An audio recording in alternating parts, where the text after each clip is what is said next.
श्री राधे श्री राधे श्री राधे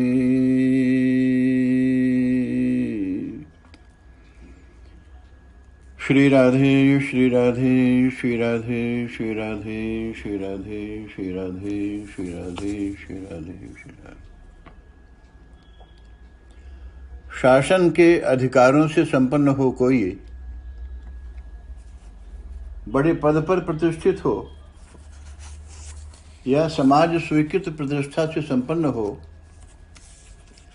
भौतिक संपदा से भरा हो, कोई अंतर नहीं पड़ता। मानव मन दुर्गुणों से भरा है। कारण भी है इसका। सत्व, रज और तम सर्वत्र तो समाये हैं। साधक को इन तीनों से ही ऊपर उठना होता है। ये त्रिगुण दुर्गुण तथा सद्गुण दोनों से संश्लिष्ट हैं। समस्त चराचरात्मक जगत इनसे अभिभूत है। अधिकार, शक्ति, समृद्धि,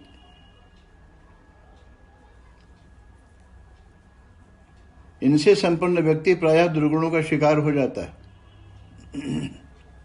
इन दुर्गुणों पर पर्दा डालने की कला में वह प्रवीण भी होता है।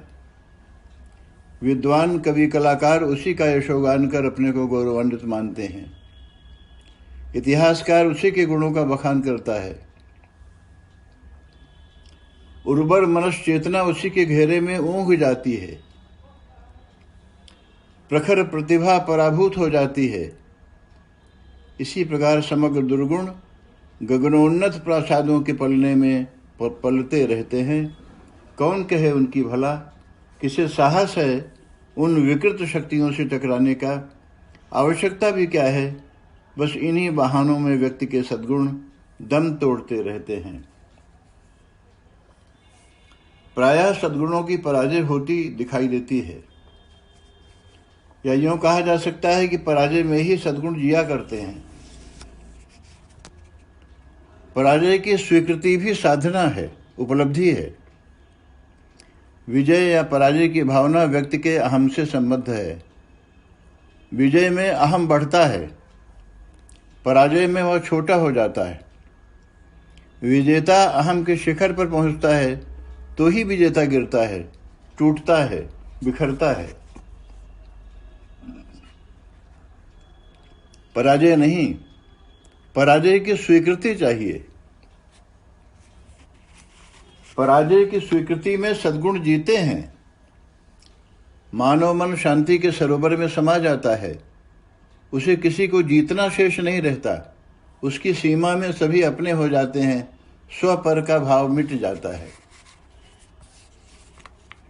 विजय का भाव वासना है। यह वासना व्यक्ति को सर्व से पृथक कर देती है। व्यक्ति के जीवन में इसलिए संघर्ष है, टूटन है, भटकन है। युद्ध के बीच अर्जुन ने ठीक ही तो कहा था, कृष्ण क्यों युद्ध के लिए प्रेरित करते हो मुझे, क्यों पैदा करते हो विजय की वासना।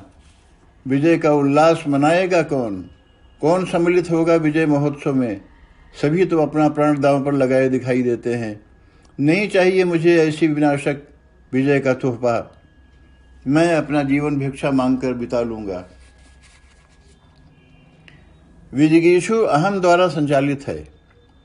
अहम शत्रु है उसका, परंतु अभागा पहचानता नहीं। इस शत्रु द्वारा पराजित व्यक्ति ही विजय पाना चाहता है। अतः विजिगीषु पराजित है अहम से। लड़ता अहम है, अहम ही जीतता है। विजय तो अहम के हाथों पराजय है। विश्व विजय की वासना को लेकर बढ़ने वाला सिकंदर पराजित व्यक्ति है। मरण शैया पर पड़ा है, उसे चैन नहीं, लगता है कुछ छूट गया है। वह सेनापति को कहता है, तैयार करो अपनी सेना, देखो कौन सी दुनिया है जो मैं नहीं जीत सका हूं। विजिगीषु नए संसार की रचना करना चाहता है, तोड़ने के लिए। तोड़ना जरूरी है, भले ही इसके लिए कुछ नया बनाना पड़े।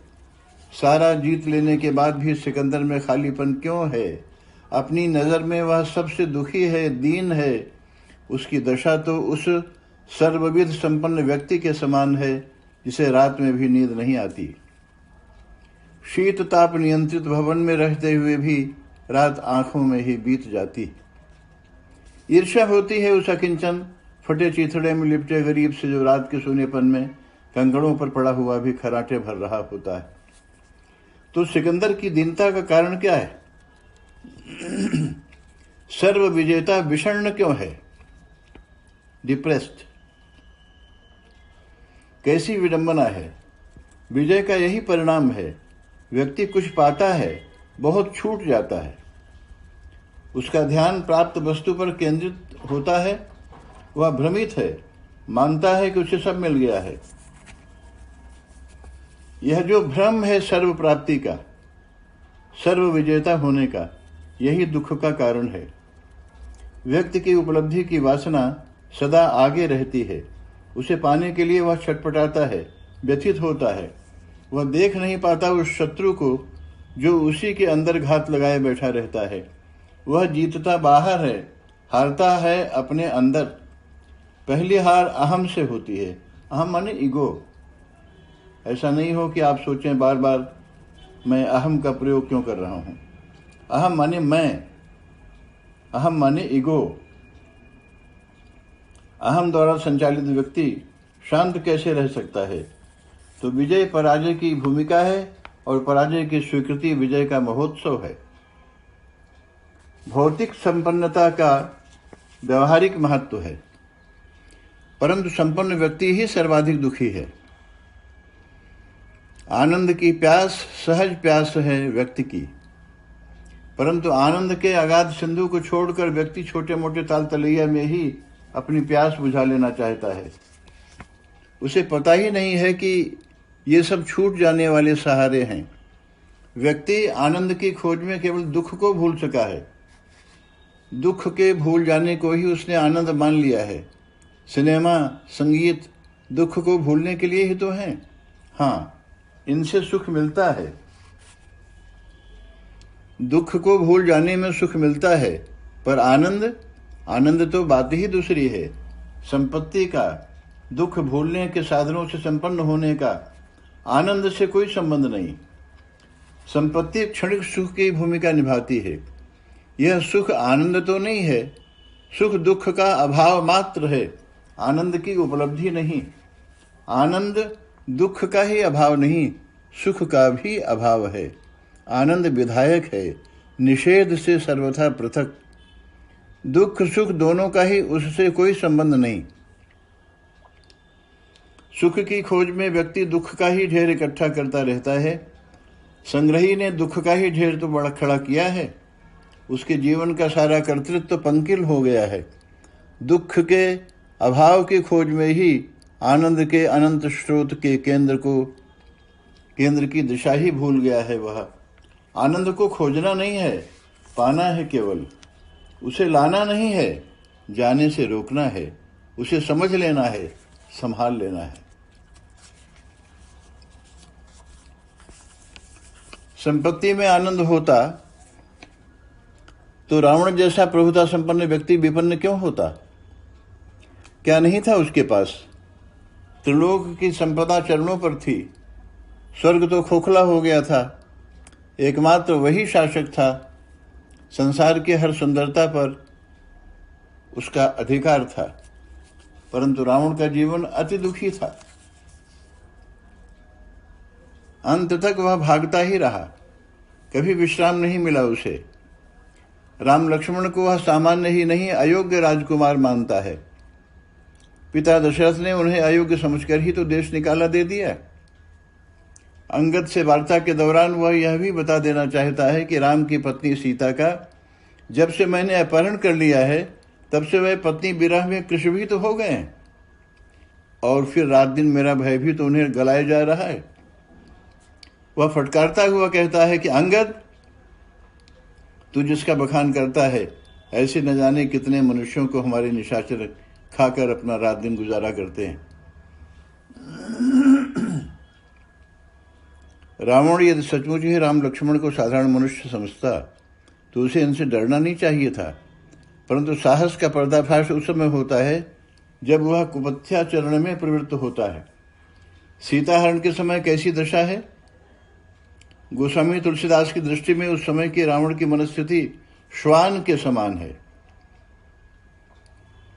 जिसका नाम सुनते ही देवता दानवों की नींद हराम हो जाती है। जो अपने को सर्वप्रभुत्व संपन्न मानता है वह रावण भयभीत है, कुत्ते की तरह इधर उधर झांकता हुआ चल रहा है। कुपथ्य का आचरण करने वाले व्यक्ति का यही इतिहास है, चाहे वह कितना ही शक्ति समृद्ध संपन्न क्यों न हो।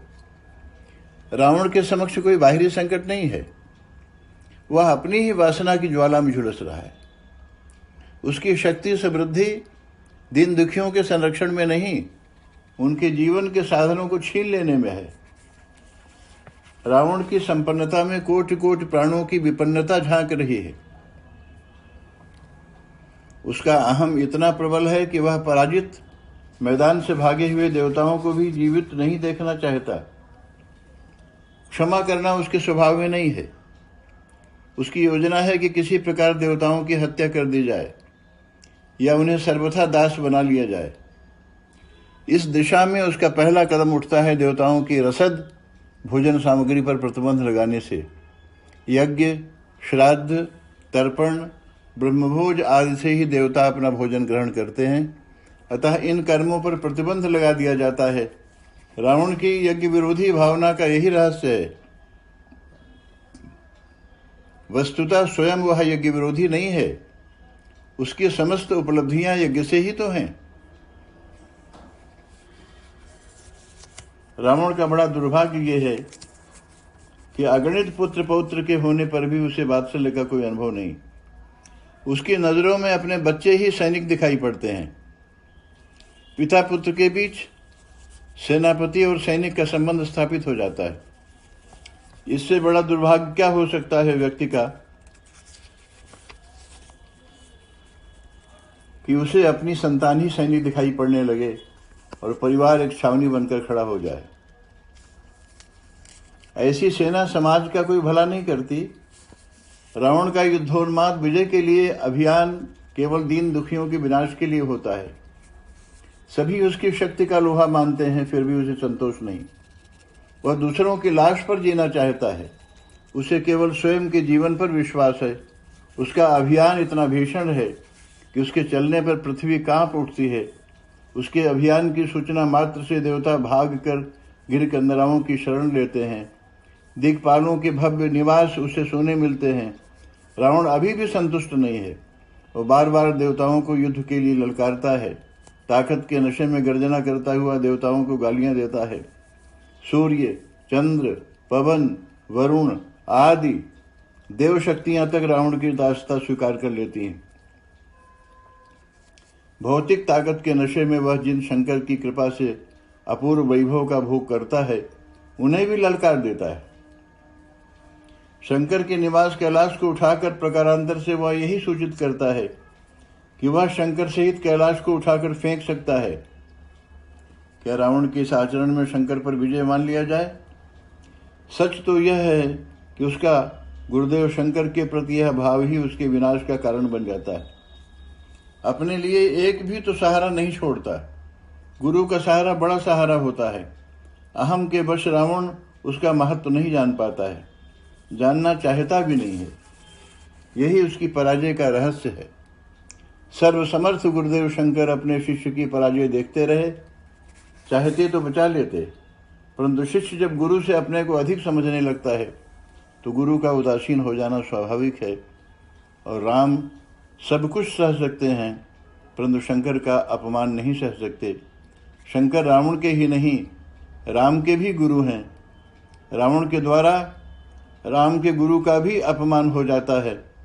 ऐसी दशा में राम रावण को किसी भी मूल्य पर क्षमा नहीं कर सकते। श्री राधे, श्री राधे, श्री राधे, श्री राधे, श्री राधे, श्री राधे, श्री राधे, श्री राधे।